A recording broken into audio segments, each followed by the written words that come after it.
Había noches en la Europa medieval en las que un banquete podía llenar todo un salón con ruido, botas raspando contra la piedra, sirvientes apresurados entre los bancos, pero bajo todo ese sonido, bajo las risas y las conversaciones sobre cosechas y guerra, existía una regla que cada invitado conocía antes de cruzar la puerta: llevar su propio cuchillo. No un arma, no una herramienta de cacería, sino el único objeto en el que un hombre podía confiar cuando la comida finalmente llegaba. En las largas mesas sobre caballetes, tablas apoyadas sin fijación alguna, nada era estable. Un codo mal puesto podía inclinar toda la superficie, haciendo que bandejas, jarras y restos se deslizaran hacia el piso. Las comidas no eran eventos tranquilos, eran concurridas, inestables y construidas sobre costumbres más antiguas que la mayoría de quienes se sentaban ahí.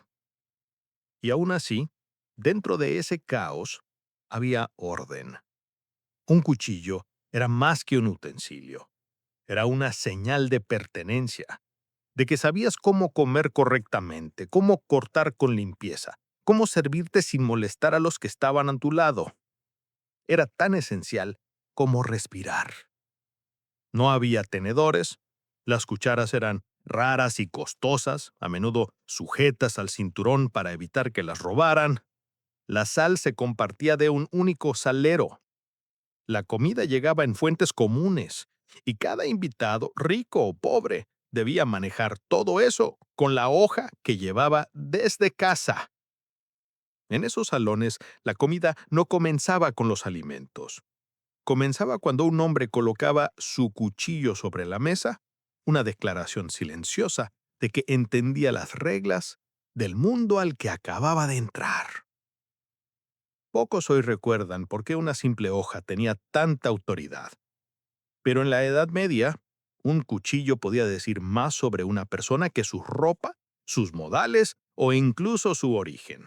En un hogar medieval, el señor podía poseer copas de plata, manteles bordados o platos tallados en madera, pero los cuchillos no se compartían.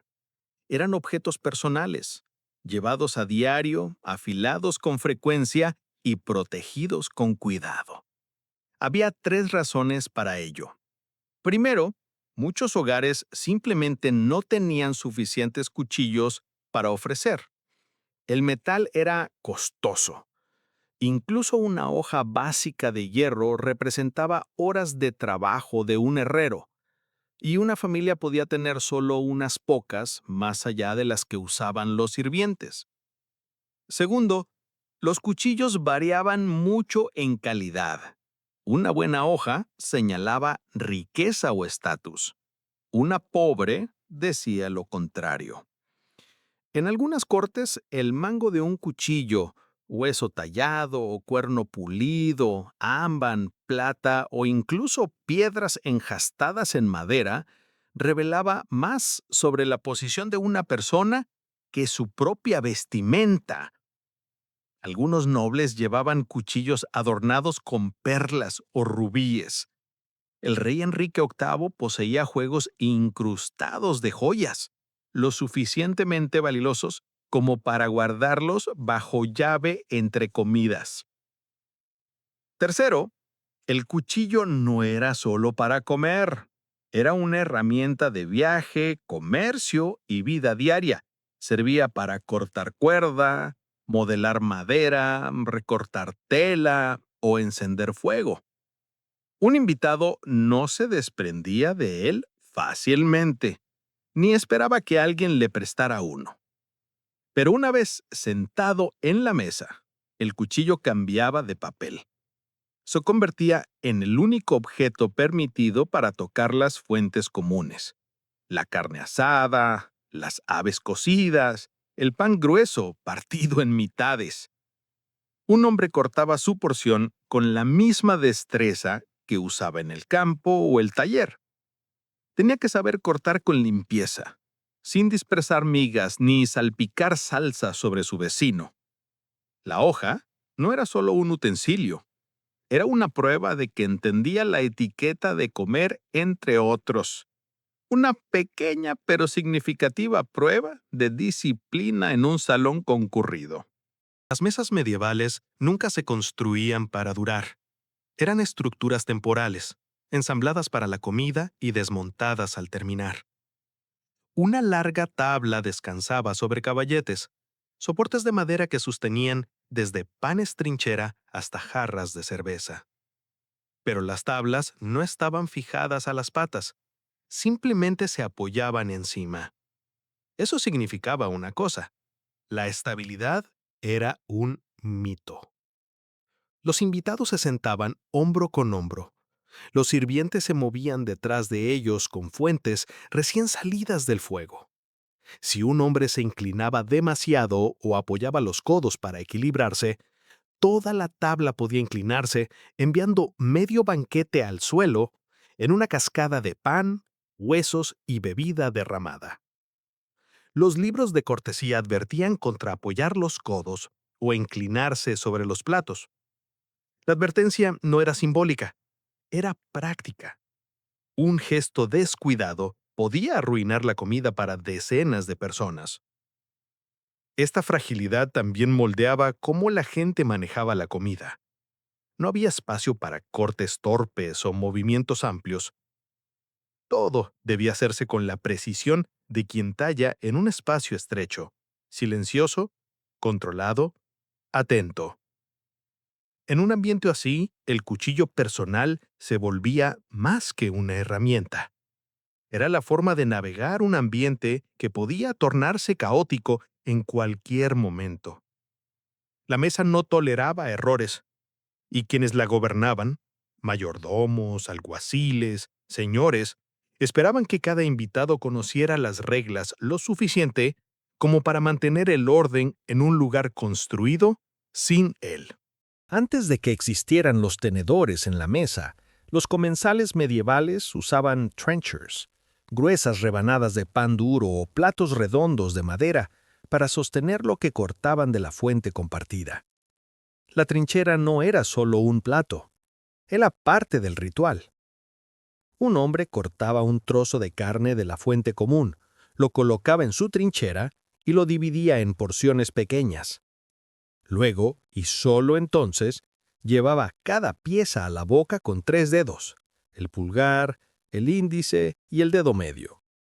Ni 2, ni 5, 3. Eran los dedos limpios, los destinados a comer. Los otros se reservaban para sostener la trinchera, rascar pan o estabilizar el cuchillo. Los libros de cortesía advertían contra usar los dedos equivocados, no por superstición, sino porque los dedos cubiertos de grasa podían manchar el mantel o ensuciar el borde del vaso. Un buen comensal evitaba derramar, evitaba manchar y evitaba tocar cualquier cosa grasosa antes de levantar su copa. Los buenos modales se medían no por las palabras, sino por la gracia con la que un hombre manejaba la comida mientras muchos observaban. La trinchera absorbía jugos, grasas y migas. Después de la comida, no se arrojaba. Se entregaba a los pobres que esperaban afuera, empapada de salsa y sabor, un don valioso para quienes rara vez veían carne. En ese simple intercambio, cortar, compartir, dar, el cuchillo, la trinchera y los dedos formaban un sistema que gobernaba cada banquete medieval. Un sistema construido sobre costumbres tan familiares entonces y casi olvidadas hoy. Los tenedores existían mucho antes de la Europa medieval, pero no eran bienvenidos en la mesa. Durante siglos, el tenedor fue visto con sospecha, un lujo innecesario, una costumbre extranjera o incluso un símbolo de vanidad. Algunos monjes se escribieron en su contra. Algunos nobles se burlaron de él. Muchos creían que un hombre debía arreglárselas con las herramientas que Dios le había dado al nacer, sus manos. Pero había una razón más práctica. Los tenedores se usaban para servir, no para comer. Los grandes tenedores de cocina servían para sacar la carne de la olla o girar las aves en el fuego, pero los tenedores personales eran raros. Sostener uno en la mesa sugería que alguien era demasiado delicado para tocar la comida, un rasgo poco admirado. En cambio, los comensales confiaban en el cuchillo. Podía cortar, levantar, separar y porcionar todo lo necesario en una comida compartida. Un hombre que cortaba con destreza demostraba autocontrol. Uno que cortaba torpemente demostraba que no era apto para buena compañía.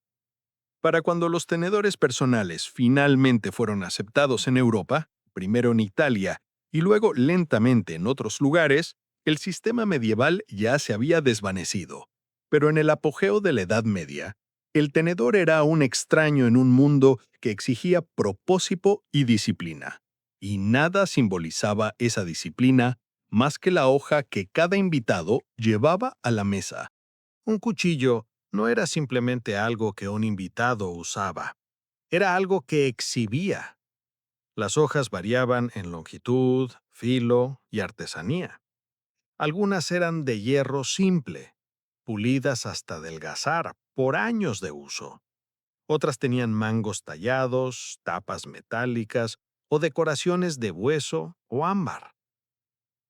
El cuchillo de un noble podía valer tanto como un pequeño cofre de monedas. Un comerciante adinerado podía poseer un cuchillo con incrustaciones de plata o iniciales grabadas en el mango. Un invitado de rango superior podía llevar una hoja que brillaba aún en la tenue luz del salón. Llevar un buen cuchillo era demostrar que comprendías la seriedad del banquete, que venías preparado, que respetabas al anfitrión y que esperabas ser respetado a cambio. Un invitado cuyo cuchillo estuviera desafilado, torcido o mal cuidado revelaba algo, discretamente embarazoso. Le faltaba disciplina, le faltaba preparación. No pertenecía del todo a la compañía en la que se encontraba. Y lo contrario también era cierto. Un hombre que cortaba carne con suavidad, porcionaba la comida con limpieza y pasaba los platos sin derramar, ganaba la aprobación silenciosa de quienes lo rodeaban. En un mundo donde los registros escritos eran escasos y la reputación viajaba de boca en boca, la forma en que un hombre manejaba su cuchillo podía influir en cómo otros hablaban de él mucho después del banquete. La hoja era pequeña, pero su significado era grande. Las comidas medievales estaban guiadas por decenas de reglas, no para restringir a los invitados, sino para evitar que el caos dominara un salón lleno. Algunas provenían de libros de cortesía, algunas de costumbres locales, algunas de generaciones enteras de práctica. Algunas de las más importantes: no soples la comida. Caliente o no, se veía como impaciencia y un riesgo si las gotas salpicaban a otros. No bebas con comida en la boca. Muchos murieron así. Atragantarse era un peligro real. No te rasques los dientes con el cuchillo. Un hombre que hacía eso olvidaba dónde había estado la hoja. No te rasgues la cabeza. Tocar el cabello durante la comida era tabú. Escamas o sudor podían caer en los platos. No te inclines sobre la mesa. Riesgo de tumbarla y derramar todo. No te chupes los dedos. Límpialos en tu paño, pero nunca en la manga. No busques ansiosamente el centro de la fuente. Toma solo lo que está cerca. Estirarse demasiado se veía como agresión. Cada regla protegía la mesa del desorden. No una etiqueta simbólica, sino hábitos prácticos moldeados por peligros reales y espacios estrechos. La gente puede imaginar los banquetes medievales como fiestas salvajes y descuidadas. En realidad estaban gobernados por estructura. Un hombre que conocía las reglas podía comer entre nobles. Un hombre que las ignoraba quizá no sería invitado otra vez. Las mujeres seguían muchas de las mismas reglas que los hombres, pero las expectativas sobre ellas eran más estrictas y más visibles. Un poema francés del siglo XIII aconsejaba que una dama nunca debía meter los dedos demasiado en las salsas, nunca manchar sus labios con grasa, nunca tomar un trozo tan grande que le costara masticarlo con gracia. Su copa debía permanecer intacta hasta que su boca estuviera completamente limpia, sin brillo de aceite, sin restos de grasa. No era vanidad, era reputación. El lugar de una mujer en la mesa determinaba cómo otros juzgaban su refinamiento, su educación y el honor del hogar que representaba.